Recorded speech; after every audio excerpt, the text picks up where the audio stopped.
नमस्कार, स्वागत है आप सभी का ज्ञान अड्डा चैनल पे। आज हम लोग बचे हुए पार्ट्स इलेक्ट्रिसिटी का जो है बचा हुआ पोर्शन जो है उसको समझाना चाहते हैं, उसको पढ़ाने जा रहे हैं। कल की वीडियो में आपने सीखा कि इलेक्ट्रिसिटी होता क्या है, कंडक्टर क्या होता है, इंसुलेटर क्या होता है, करंट क्या होता है। आज इस वीडियो में हम समझाने जा रहे हैं कि इलेक्ट्रिसिटी के बचे हुए पार्ट्स जैसे कि कुछ इंस्ट्रूमेंट हैं जो कि यूज होता है उसके बारे में। तो ध्यान से देखिए इस वीडियो को, स्किप करने की जरूरत नहीं है। स्किप कीजिएगा कंटेंट छूटेगा, कंसेप्ट नहीं मिलेगा। तो ध्यान रखिएगा कि आज जो हम लोग पढ़ेंगे इलेक्ट्रिसिटी का बचा हुआ पोर्शन। ठीक है, तो सबसे पहले आगे बात करते हैं इलेक्ट्रिसिटी यानी कि करंट। करंट क्या है? करंट क्या है? The flow of electron, the flow of electron. Electron कह दीजिए या चार्जेस कह दीजिए, और चार्जेस थ्रू एनी कंडक्टर।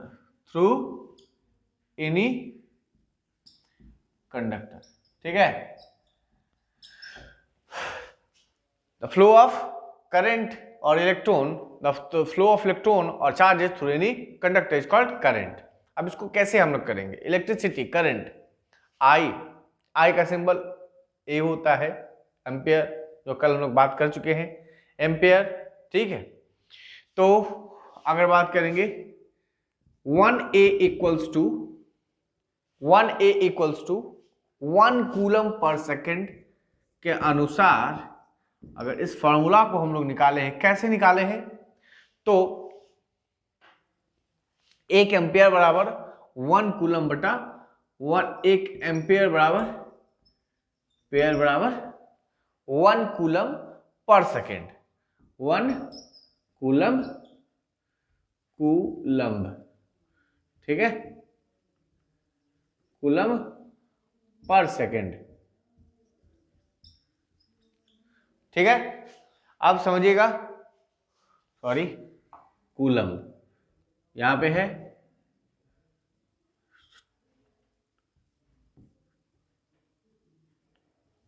ठीक है। तो 1 कूलम पर second, that is denoted by this 1 coulomb पर सेकेंड। अब हम लोग इसको थोड़ा सा और विस्तार से समझते हैं कि क्या होता है। करंट को मेजर करने वाला जो डिवाइस होता है उसको हम लोग कहते हैं ammeter. The device which is used to measure the electric current is called ammeter. ठीक है, तो ammeter is a device, ammeter is a device which is used to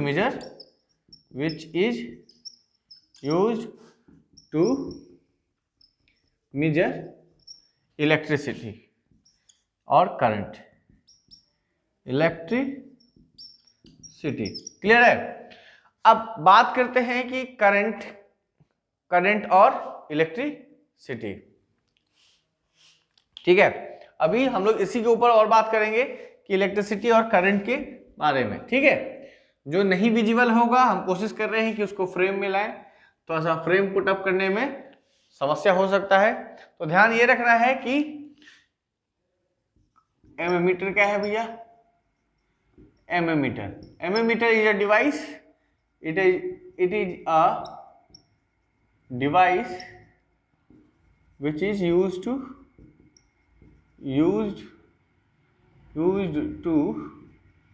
measure the electricity,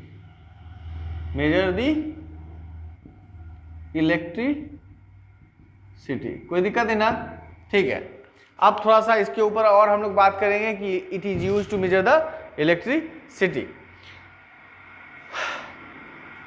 अब अगर थोड़ा सा भी ध्यान से रखिएगा कि इलेक्ट्रिसिटी को मापने के लिए जो इंस्ट्रूमेंट यूज हो रहा है एमीमीटर, उसकी जो इंटेंसिटी होती है, इसकी जो कह सकते हैं कि रेसिस्टेंस जो होगा, जो एकदम लो रेसिस्टेंस में भी उसको मेजर किया जा सकता है कि how much electricity is passing through that device. इसीलिए उसको लो रेसिस्टिविटी यानी लो रेसिस्टेंस होना अनिवार्य है। तो इट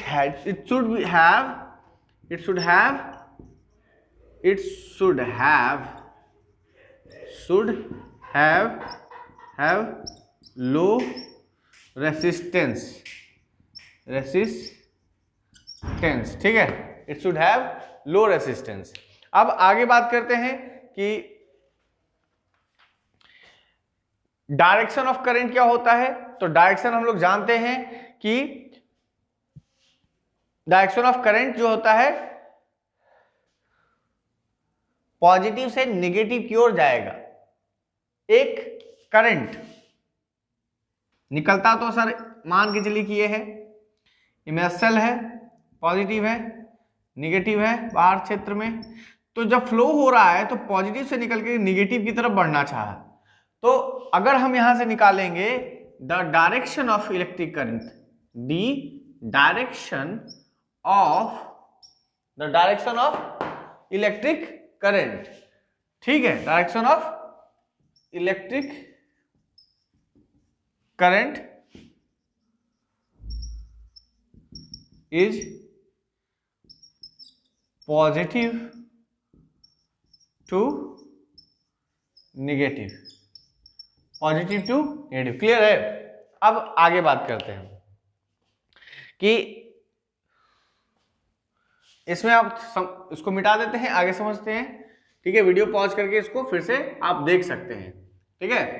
थोड़ा धीरे धीरे जो है इसको कंसेप्ट तो जो है कंप्लीट कंसेप्ट के रूप में लाएंगे ताकि आपको किसी और जगह पे भटकने की जरूरत ना पड़े। Full dependency on this channel, you can complete your all the subject, all the confusion, you can clear it here, ठीक है। बस वन स्टेप आपको सारा नॉलेज यहां पे दिया जाएगा। ध्यान रखने की बात यह है कि बोर्ड है, बोर्ड में टाइम पास नहीं होना चाहिए, बोर्ड में अपना ध्यान सिर्फ और सिर्फ पढ़ाई पे दीजिए।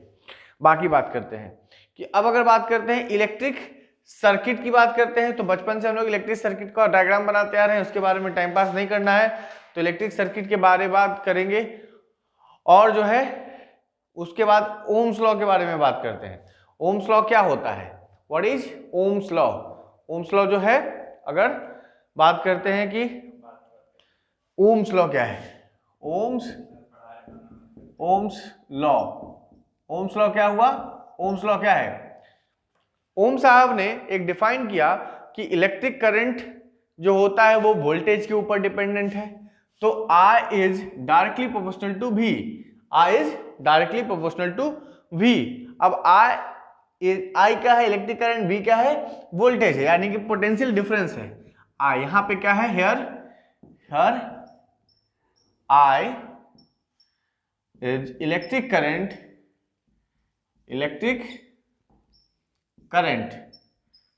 ठीक है। ध्यान देने की जरूरत है, यहाँ पे I क्या यहाँ पे इलेक्ट्रिक करंट है एंड V इज PD यानी कि पोटेंशियल डिफरेंस। अरे भैया जब इलेक्ट्रिक करंट बढ़ेगा तो पोटेंशियल डिफरेंस यानी वोल्टेज भी बढ़ेगा, और वोल्टेज बढ़ेगा तो इलेक्ट्रिक करंट भी बढ़ेगा, ठीक है, पोटेंशियल डिफरेंस, ठीक है। दूसरा चीज यहां पे अब अगर बात करते हैं क्या कि इसी से अगर रिलेट करेंगे तो V is equals to R constant into I, V is equals to R constant equals to I। अब R यहां क्या है भैया, R इज हियर रेसिस्टेंस,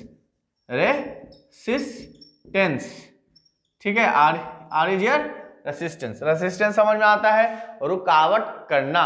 अगर वोल्टेज है तो वोल्टेज के साथ इलेक्ट्रिसिटी जब जा रहा है किसी जगह पे तो वहां क्या हो रहा है, वो रुकावट करेगा, भीड़ लगेगा।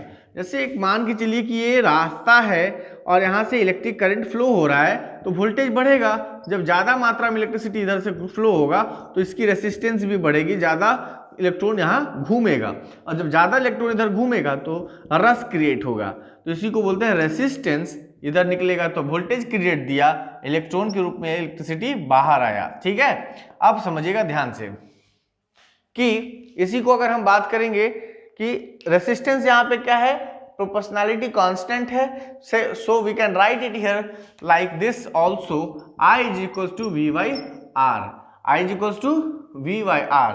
इफ करंट इज, यहां पे बोल सकते हैं current is inversely proportional to V by R, कोई दिक्कत? ठीक है, नहीं है।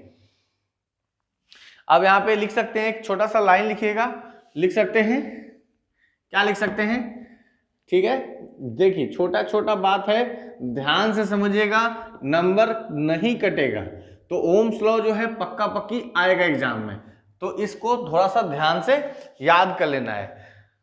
ये लिख सकते हैं the ratio of potential difference applied between the ends of a conductor and the current flowing through it a constant quantity called resistance, यानी V by R is equals to V by I equals to R। ठीक है, या आप ये भी लिख सकते हैं कि I equals to V by R। Clear है? तो इसका जो रिलेशन है, रिलेशन कह सकते हैं, इस पूरे कंक्लूजन से जो रिलेशन निकाले, the relation which is found from this conclusion, तो यहाँ पे the current is directly proportional to potential difference and the current is inversely proportional to resistance. कोई दिक्कत नहीं है। अगर यहाँ पे थोड़ा छोटा सा टॉपिक बढ़ाते समझाते हैं, इसमें एक छोटा सा एमसीक्यू आ सकता है, यहाँ से छोटा सा एमसीक्यू आ सकता है, या सवाल पूछा जा सकता है, if the potential difference across the end, अगर पोटेंशियल डिफरेंस जो है पीडी अगर बढ़ाया जाता है, क्या किया जाता है? डबल किया जाता है, तो करंट फ्लोइंग जो होगा वो भी डबल होगा। इफ पीडी जो है, पीडी इज डबल्ड, अगर डबल किया जाएगा तो आई ऑल्सो गेट डबल्ड। ठीक है ना, ये बात याद रखिएगा भैया, इसमें वन वर्ड सब्सटेंस में, वन वर्ड में आएगा। पोटेंशियल डिफरेंस अगर, तो यहां अगर हम बात करते हैं कि पीडी, यहां पे अगर पोटेंशियल डिफरेंस जो है पीडी अगर हाफ होता है, तो ये भी क्या होगा? इलेक्ट्रिसिटी भी, यानी कि करंट भी क्या होगा? हाफ होगा। ठीक है, कोई दिक्कत नहीं है, सिंपल भाषा में समझते हैं। अब समझते हैं यहाँ पे कि हमारा जो, अगर हम यहाँ पे देखेंगे रेसिस्टेंस के बारे में, तो रेसिस्टेंस का फॉर्मूला हमको पता है कि V बाई I होता है। ठीक है, रेसिस्टेंस का फॉर्मूला क्या होता है? R equals to V by I, इसमें कोई डाउट नहीं होना चाहिए। ठीक है, अब रेसिस्टेंस का अगर हम बात करते हैं, रेसिस्टेंस क्या है, तो रेसिस्टेंस इक्वल्स टू, अगर बात करेंगे भैया रेसिस्टेंस यानी कि रेसिस्टेंस का फॉर्मूला अगर हम बात करते हैं, तो इसका ऐसा यूनिट जो है हमारे पास ओम है। क्या है? ऐसा यूनिट ऑफ रेसिस्टेंस, ओम। क्या है? ओम। अब ओम का सिंबल क्या होता है? Ohm is denoted by like this. ठीक है, ohm is denoted by this. अब हम बात करेंगे इसके बाद का। ठीक है, तो सबसे पहले, उसके पहले एक क्वेश्चन हम लोग लिखेंगे। क्वेश्चन के अनुसार पहले क्वेश्चन समझ में आ रहा है कि नहीं आ रहा है, क्योंकि आधा जो फिजिक्स होता है वो डिपेंड होता है कि आप न्यूमेरिकल सॉल्व कर पा रहे हैं, आपका कॉन्सेप्ट वहीं से पता चले क्लियर है कि नहीं क्लियर है। आप समझिएगा कि देखिए, न्यूमेरिकल टेस्ट होते रहना चाहिए, नहीं तो फिजिक्स का मतलब मजा नहीं आएगा। मजा अगर फिजिक्स समझ में आए कि फिजिक्स है, तो फिजिक्स के लिए आपको न्यूमेरिकल होना चाहिए। तो सबसे पहले एक सवाल देखते हैं कि potential difference between two points, potential difference between two points, ठीक है, 2 पॉइंट्स। ठीक है, अब अगर पोटेंशियल डिफरेंस बिटवीन 2 पॉइंट्स अगर है of a wire carrying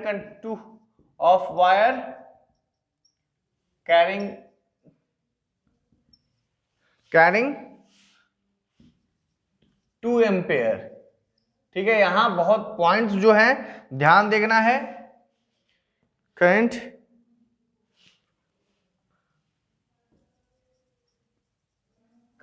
is 0.1 volt, calculate करना है resistance between these point, calculate the resistance between these points. ठीक है, दीज पॉइंट्स।